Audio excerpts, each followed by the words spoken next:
Our secret taste recipe is to cook with lemon care. Kutties Healthy Samayal. Hello friends, welcome to Kutties Healthy Samayal. Be positive, be healthy. நம்ம சேனலை subscribe பண்ணாதவங்க subscribe பண்ணிவிட்டு பக்கத்தில் இருக்க bell பட்டனை click பண்ணிக்கோங்க. All ஆப்ஷனை click பண்ணுங்கள். அப்போ தான் நாங்கள் போடுற எல்லா வீடியோஸோட நோட்டிஃபிகேஷன்ஸ் உங்களுக்கு வரும். இது வரைக்கும் சப்ஸ்கிரைப் பண்ண எல்லாருக்கும் தேங்க்யூ ஸோ மச். நாம் இன்றைக்கி ரொம்பவும் டேஸ்டியான சிக்கன் ரெசிபி தான் பார்க்க போகிறோம். இந்த சிக்கன் சாம்பார், ரசம், மிக்சர் ரைஸ் எல்லாத்துக்குமே சூப்பர் காம்பினேஷனாக இருக்கும். அந்த அளவுக்கு செம்ம டேஸ்ட்டாக இருக்கும். இது போல் செஞ்சு கொடுங்க. சின்ன பிள்ளைங்க பெரியவங்க வரைக்கும் எல்லாருமே விரும்பி சாப்பிடுவாங்க. ரொம்பவும் டேஸ்டியான சிக்கன் ரெசிபி எப்படி செய்யுன்னு பார்த்துக்கலாம். இன்றைக்கி நான் 1/2 kg சிக்கன் எடுத்திருக்கேன். சிக்கனை நல்லா வாஷ் பண்ணி வச்சுருக்கேன். இப்போ இது தேவையான மசாலா பொருட்களை ஆட் பண்ணிக்கலாம். இதுக்காக ஒரு 1/2 ஸ்பூன் அளவுக்கு மஞ்சள் ஆட் பண்ணிக்கிறேன். இது கூடவே 2 ஸ்பூன் அளவுக்கு காஷ்மீரி மிளகாய்த்தூள் ஆட் பண்ணிக்கிறேன். இது கலர் நல்லா கொடுக்கும், பட் காரம் குறைவாக இருக்கும். நீங்கள் ஆர்டினரி மிளகாய்த்தூள் கூட ஆட் பண்ணிக்கலாம். இதுக்காக 1.5 ஸ்பூன் அளவுக்கு மல்லித்தூள் ஆட் பண்ணிக்கிறேன். இதில் ஆட் பண்ணுற காரம், உப்பு எல்லாமே உங்கள் டேஸ்ட்டுக்கு ஏற்ற போல் கூட குறைய ஆட் பண்ணிக்கோங்க. அடுத்ததாக 1/2 ஸ்பூன் அளவுக்கு பெப்பர் பவுடர் ஆட் பண்ணிக்கிறேன். அது கூடவே 1 ஸ்பூன் அளவுக்கு இஞ்சி பூண்டு பேஸ்ட் ஆட் பண்ணிக்கலாம். இது கூடவே 1/2 லெமன் நம்ம பிழிஞ்சு விட்டுக்கலாம். 1/2 லெமன் ஜூஸ் இதுக்கு கரெக்டாக இருக்கும். அதாவது 1/2 kg சிக்கனுக்கு 1/2 லெமன் கரெக்டாக இருக்கும். இப்போ நாம் இதை நல்லா மிக்ஸ் பண்ணி விட்டுக்கலாம். அதுக்கு முன்னாடி ஒரு 1/4 ஸ்பூன் அளவுக்கு பிரியாணி மசாலா பவுடர் ஆட் பண்ணிக்கிறேன். இது ஹோம்மேடு தான், இல்லைனா நீங்கள் கரம் மசாலா பவுடர் ஆட் பண்ணிக்கலாம். இப்போ இதுக்கு தேவையான சால்ட் ஆட் பண்ணி நல்லா நம்ம மிக்ஸ் பண்ணி விட்டுக்கலாம். நல்லா மிக்ஸ் பண்ண பிறகு ஒரு 1/2 hour நம்ம இதை அப்படியே ஊற விட்டுக்கலாம். இது ஊறட்டும். இப்போ நம்ம இது செய்கிறதுக்காக ஒரு பேன் வச்சுக்கலாம். தேவையான அளவுக்கு எண்ணெய் ஆட் பண்ணிக்கலாம். எண்ணெய் நல்லா சூடான பிறகு பூண்டு ஒரு 8 பல் இருக்கும், அதை நம்ம க்ரஷ் பண்ணி ஆட் பண்ணிக்கலாம். இது பெரிய சைஸ் பூண்டு. மேபி நீங்கள் சின்ன சைஸ் எடுத்திங்கன்னா ஒரு 10-12 பல் பூண்டு க்ரஷ் பண்ணி ஆட் பண்ணிக்கோங்க. இது 1 நிமிஷம் மட்டும் நம்ம வதக்கிட்டு இது கூட ஒரு பெரிய சைஸ் வெங்காயம் நீல வாக்கில் கட் பண்ணி இதோட ஆட் பண்ணி நல்லா வதக்கி விட்டுக்கலாம். இது ரெண்டுமே நல்லா நமக்கு வதங்கி வரணும். அப்போ தான் நமக்கு டேஸ்ட் ரொம்ப நல்லாயிருக்கும். வெங்காயம் வதங்கும் போதே கொஞ்சமாக கருவேப்பிலை இலைகள் அலசி அதோட ஆட் பண்ணிக்கலாம்.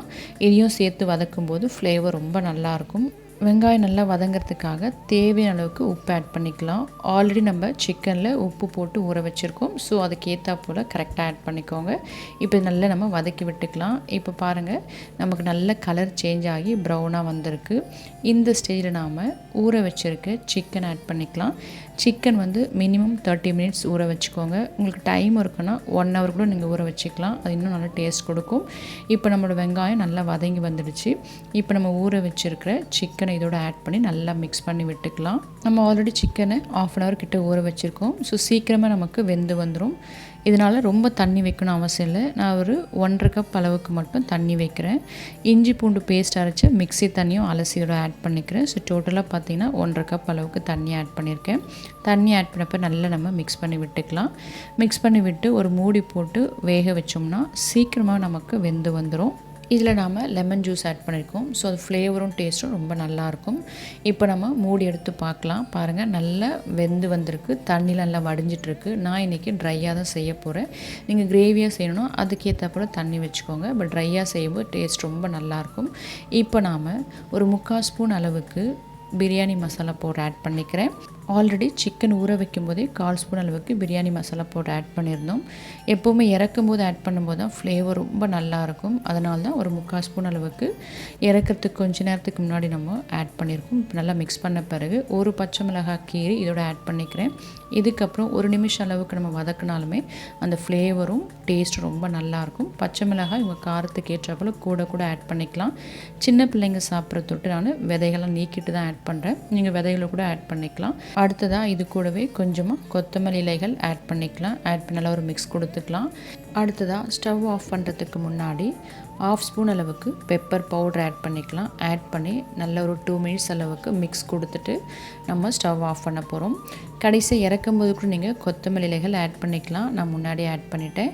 இது போல் நீங்கள் 1 by 1 ஒவ்வொரு இன்க்ரீடியன்ஸை ஆட் பண்ணி பாருங்கள். டேஸ்ட்டும் ஃப்ளேவரும் செம்மையாக இருக்கும். இப்போ நம்ம இதை சர்வ் பண்ணிக்கலாம். பார்க்கும்போதே அந்தளவுக்கு அட்ராக்டிவான கலரில் நமக்கு கிடைக்கும். டேஸ்ட்டும் பார்த்திங்கன்னா அவ்வளோ சூப்பராக இருக்கும். இதுபோல் நீங்கள் ஒரு முறை செஞ்சு பாருங்கள். அதாவது ஒவ்வொரு இன்க்ரீடியன்ஸாக நீங்கள் கடைசியில் இறக்கும்போது ஆட் பண்ணிங்கன்னா அதோடய ஃப்ளேவர் செம்மையாக இருக்கும். டேஸ்ட்டும் நீங்கள் இது வரைக்கும் சாப்பிட்டே இருக்க மாட்டீங்க, அந்த அளவுக்கு செம்ம டேஸ்ட்டாக இருக்கும். நீங்களும் இது போல் செஞ்சு பாருங்கள். செஞ்சு பார்த்துட்டு உங்கள் டேஸ்ட், உங்கள் எக்ஸ்பீரியன்ஸ் எனக்கு கமெண்ட் பண்ணுங்கள். மறக்காமல் லைக் பண்ணுங்கள், ஃப்ரெண்ட்ஸ் அண்ட் ஃபேமிலிக்கு ஷேர் பண்ணுங்கள், தொடர்ந்து சப்போர்ட் பண்ணுங்கள். தேங்க்யூ. Yummy tasty. நீங்களும் ட்ரை பண்ணுங்கள், என்ஜாய் பண்ணுங்கள், ஹெல்த்தியாக இருங்க.